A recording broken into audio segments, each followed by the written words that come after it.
Welcome to twoquestions.tv. With me today is Katrina McGhee, and we're talking about self-worth and value.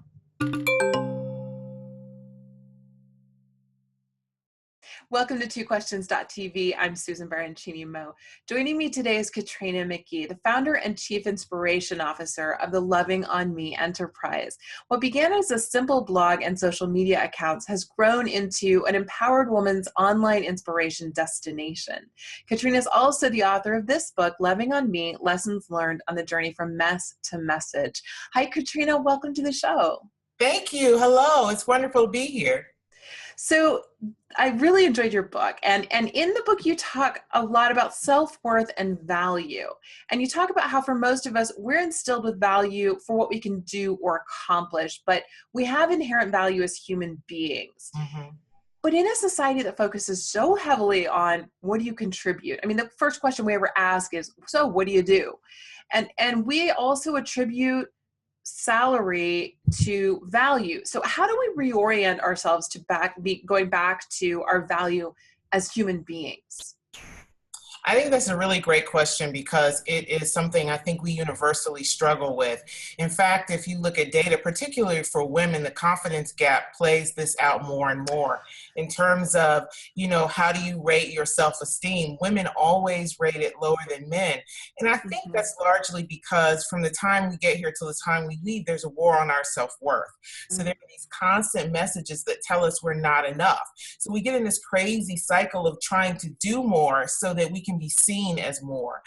But unfortunately, it's a never-ending battle because life changes, right? You go through different seasons. There's always a new struggle.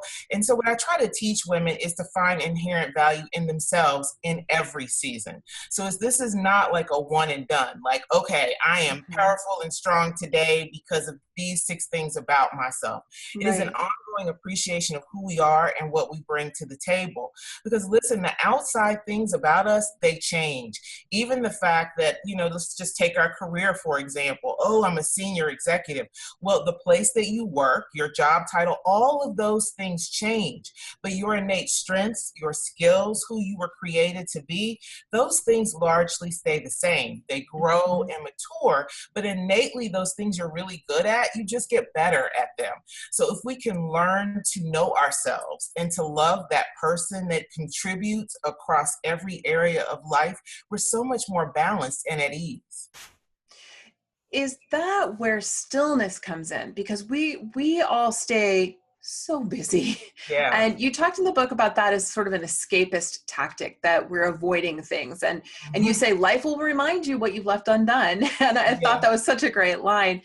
Is this where stillness comes in? Talk to me a little bit about stillness. Yeah, I think the zaniness of life keeps us from hearing our inner voice, and it also keeps us on focusing on the things that are really important for our growth. And one of the things I encourage people is not to just go through something, but grow through it. So here's a practical example of how that can play out at work or in our own business. Confidence is rooted in competence, and you build competence by building your skills through education, experience, and reflection. So a lot of times we get stuck because we have the experience, but we don't reflect and really think about the lessons we learned. That's where stillness comes in, because sometimes we have the experience and then we have it again and then we have it again. And we get so frustrated, doing the same thing. But the problem is there's no reflection. There's no reflection and adjustment. And so I think if we learn to be still, not for long periods of time, I am not the person who's going to tell you to meditate for an hour. Listen, I was a single parent, a senior executive, super busy my whole adult life. But if we can find those little moments where we can incorporate joy breaks, or we set the tone for our day by not picking up our cell phone, but instead going inward and expressing a moment of gratitude, we're much more balanced. We can make stillness a part of our everyday. It's so hard. It's so hard to set those things aside because habit is you're picking up the phone, you're turning on the TV, you're doing all these things that really interfere with stillness and quiet. Such a challenge. Yeah, but we have to be intentional. And that's why I try to give advice that's practical. I mean, just 2 minutes at the top of the day before your feet hit the floor. just to express gratitude for being here, and mostly in your right mind. I mean, I know there's a lot of craziness in our lives. If we have that moment of stillness at the top of the day, then we can set the tone, not the email, the text, the post, whatever happened in the news. You have to take control of your own mind, because that's really the only way that we can make it happen. Mm-hmm, mm-hmm. Katrina, what's next in the Loving on Me journey? What happens next?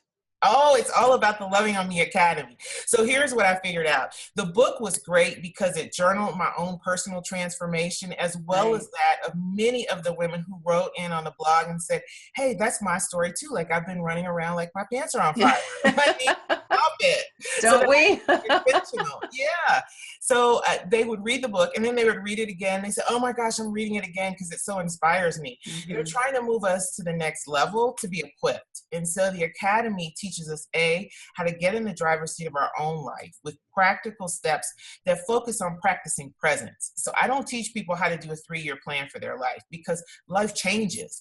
I teach them how to make the best choices moment to moment. And then this week, I'm so excited, it's the launch of the leadership course. And this is to help you become a more confident, effective, and empowered leader. I really want to walk with women this year, in particular, who are in business, who are entrepreneurs, who are corporate executives, who are stay-at-home moms who started their own business, and teach us the basic principles of leadership and how to do it according to our style. Because time after time I coach, confidence, when we lack it, it's really not rooted in the fact that we can't do it. I mean, we are smart and strong. We just need the basic skills, and we then to create that circle that surrounds us and supports us. Wonderful. Wonderful. Well, we will have links to all of that stuff in the show notes for today, so our viewers and listeners can access them. Katrina, thank you for being on the show today. Thank you. It's been so much fun. Okay, viewers, here's the book. We're going to, again, have links down below to Katrina's website and Amazon where you can get your copy of the book. All right. Thanks for watching. We'll see you next time.